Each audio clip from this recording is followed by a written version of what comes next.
Welcome to the Your Take podcast.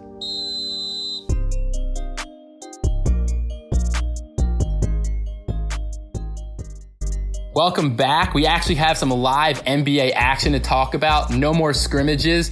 No more waiting to hear what Adam Silver and the league are going to do, but actual live, real NBA games that count for the standings. We're super excited to talk about all the things that we've seen so far. So let's first introduce our guests, starting with Sam Oliphant. What's up, guys? I'm Sam from Indiana, Pacer fan. Now let's introduce Jeremy Lieberman. Thanks, Benj. I'm Jeremy. Been a Sixers fan my whole life, through some highs and some lows, and ready to debate some basketball. And finally, Brian Wang. What's up, guys? I'm also a Sixers fan. We trust the process, even though TJ Warren just dropped 53 points on us. All right, cool. So let's jump right on into the questions and the things we're going to be debating and discussing today. Starting off with, do you guys think triple doubles are overrated? It's a pretty hot topic. We got guys like Russell Westbrook, Luka Doncic putting up triple doubles. It seems like almost every time they step on the floor. So what kind of value do you guys think it actually represents if you're looking at a box score, looking at a guy's career statistics? Sam, why don't you start us off? What do you think about triple doubles? It's kind of a slippery slope because, I think it's a pretty good teller of someone that can impact a team in a lot of different ways. But like when you look at Russell Westbrook's seasons, it was pretty clear just watching the games that he was hunting for rebounds. He was ripping the ball out of Steven Adams' hands and other guys. So I think like it's a good way to tell who's performing, but you gotta kind of take it with a grain of salt. And it's important that you look at those box scores, but you're also watching the game and you're seeing how much value does that triple double really hold as far as in the flow of a game. Cool. Jeremy, what do you think? Triple doubles meaningful or not? Do they actually indicate a player's value to a team? Yeah, I think it's kind of a difficult discussion also. I feel like the worst part about a triple double is that it almost undervalues a really good game where a player might have 7 rebounds and 9 assists or something, but they don't hit that triple double mark. Like a triple double is great, but like, is it really that much better than if you have 9 rebounds or 8 rebounds, or if you even have 6 assists? Like, it's still a fantastic all around game. Like, I'll never forget years ago, I think it was like 2012, Andre Iguodala had a 10-10-10 triple double on the Sixers, like 10 points, 10 rebounds, 10 assists. And like, I was getting ESPN notifications about it, but like, is that really a better game than the person who had 25, 7, and 4, which again is like a sick game, but I almost feel like the 10-10-10 is getting more recognition than, the other player who didn't have 10 of each category. Brian? Yeah, look, I think they're completely an overrated statistic. When you look at how much triple doubles correlate to winning, it doesn't really correlate at all. And with the caveat that without looking at high usage players like Russell Westbrook and James Harden, and then it's not really about the triple double. It's just how well did your star player who touches the ball on every single play perform. And so I don't think triple doubles really relate to winning at all. So absolutely, I think they're an overrated statistic. I also think they're overrated. Some of the reasons why, I kind of looked at the top 10 list, and you got some guys like really stick out that like had amazing careers, won a lot of rings: Oscar Robertson, Magic Johnson, LeBron James, Larry Bird, Wilt Chamberlain, some of the all-time greats. And if you look at some of the other guys on the top 10 list, Russell Westbrook, James Harden, Jason Kidd, and even Nikola Jokic already is on the top 10 list. Not to discount or discredit those players at all, but I wouldn't say that you would consider those players to be top 10 players of all time.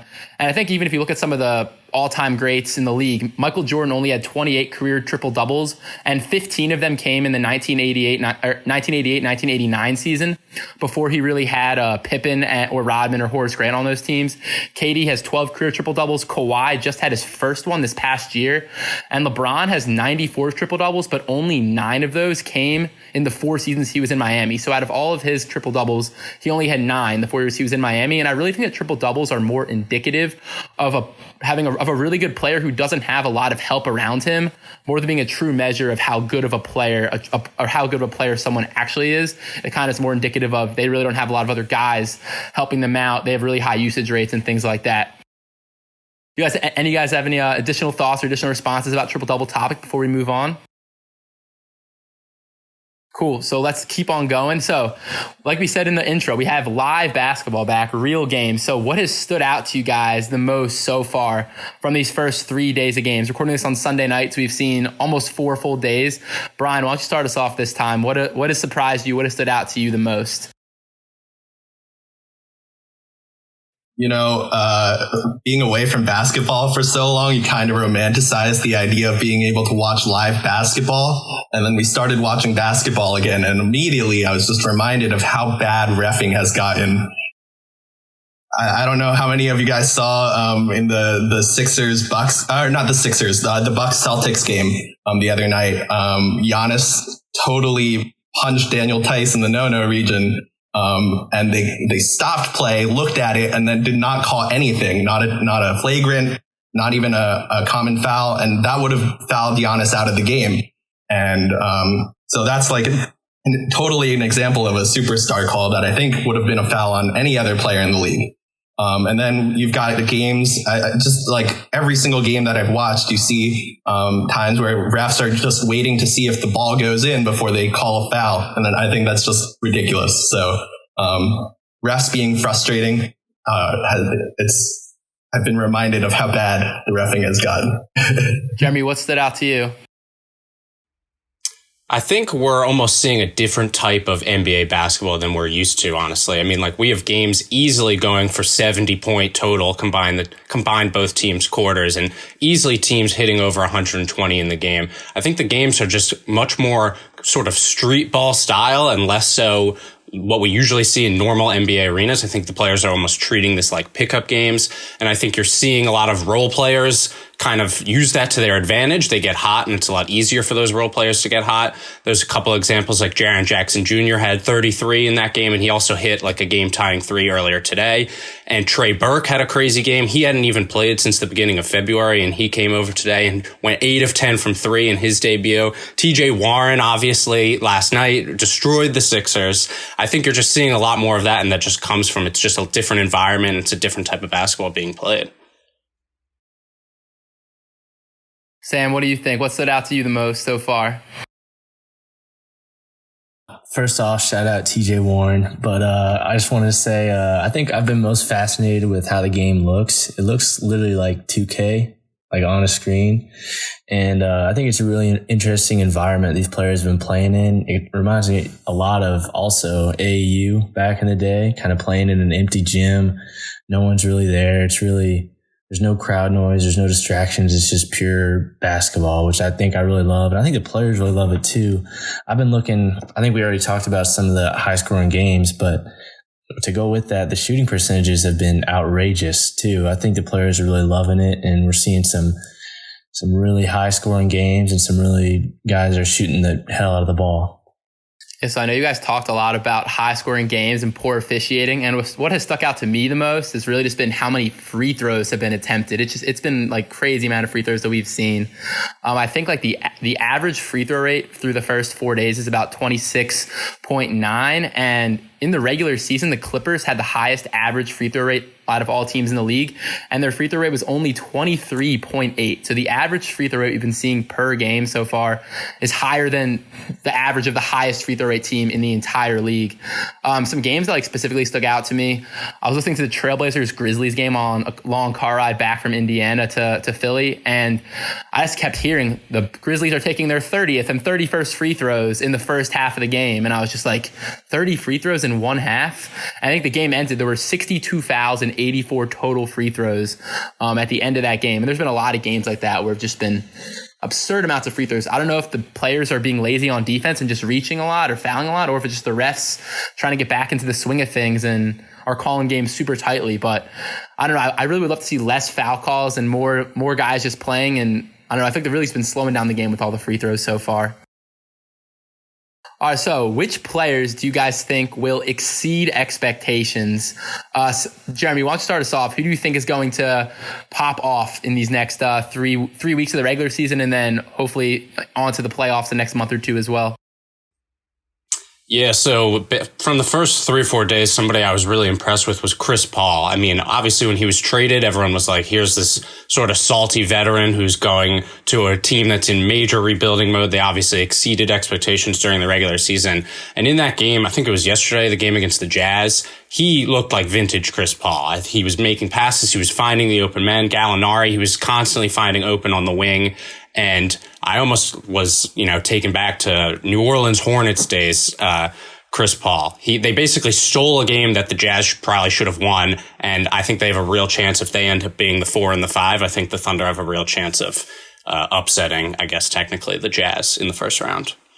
And it was kind of a blowout, too, that game. It wasn't really even close. Sam, who do you think? What players do you think are gonna pop off these next couple months? It absolutely kills me to say it, but Paul George, I think, is going to have a huge NBA restart. He was having a great year until he got a little banged up. And I just think this is kind of a really good situation for him. I watched him in a scrimmage earlier in the first couple games I've seen him. I know he kind of choked a little bit at the end of that Lakers game, but I just think that, having a guy like Kawhi that he can kind of, I don't know how to put this, but kind of get behind him and kind of follow Kawhi to the end and kind of be that Robin, which is really who he should be. I just think that Paul and the Clippers are going to have a really, really good NBA restart. Brian, what do you think? So I just want to say I had this guy in mind before he dropped 30 on the Celtics today. I'm talking about Yusuf Nurkic, who is making his way back from a year and a half of injury, a broken leg. And he's coming back for the first time in the NBA restart, and he looks totally healthy. And I think people totally underrate how important he is to this Portland team. And I think they're going to make a run to the 8 seed here in the NBA restart. And people will see his solid post game, his solid interior defense. He has all the fundamentals that they need on the block. And I think he's going to be a big part of Portland playing really, really well in this NBA restart. So for me, I was originally going to say Jimmy Butler, but I think I saw some news today that he might be stuck in quarantine for a few days, I don't know, we don't know how long. So I was going to say Jimmy Butler, and I also was going to say Yusuf Nurkic was another guy that I loved. I think he's going to pop off for the Trailblazers. I think he's the rim protector that they really need. Both you guys already kind of mentioning those players. The guy that I want to bring up is Joel Embiid. I think we saw it already in the Pacers game, but I think I don't know about the rest of the Sixers players looked pretty not great in my opinion, but I think Embiid's been working hard in this offseason. He's been posting a lot of videos of him. He says conditioning's in tip-top shape. I think that he's really ready to try to show the league that this injury period is behind him and that he's really is ready to dominate the big men and all the doubles they try to throw at him. His passing has been much improved over the last couple seasons. He's gotten better at finding out ways to kind of get out of double teams, get out of even triple teams that he sees. He's gotten a lot better at decision making. And just from a rim protecting perspective, obviously I know the Pacers were missing Sabonis, but I think the Pacers had a really low number of points in the paint. And I think we'll kind of keep seeing similar production from Joel Embiid. Maybe not 40 points every single night, but I think he's gonna show the league that he really is a top 10 player and try to solidify himself as a top 10 guy and a superstar. So coming up in just a second, we're gonna do a deep dive and keep talking about what players you think are gonna not do as well, which players are gonna fall below expectations, as well as talking about what our hot takes and bold predictions are in Orlando, and finally our finals predictions. So that is coming up in just a second, so stick around.